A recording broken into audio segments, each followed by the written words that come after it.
जो बोलता था आज चुप हो गया है, बुबागरा आज भी बोलेगा।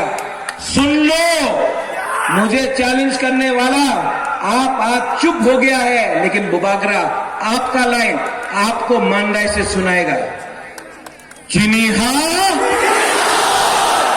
सुना,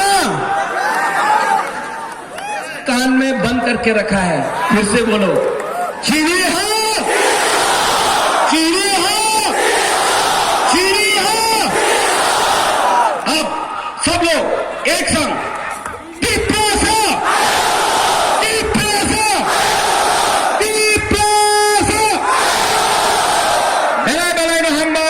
YTF long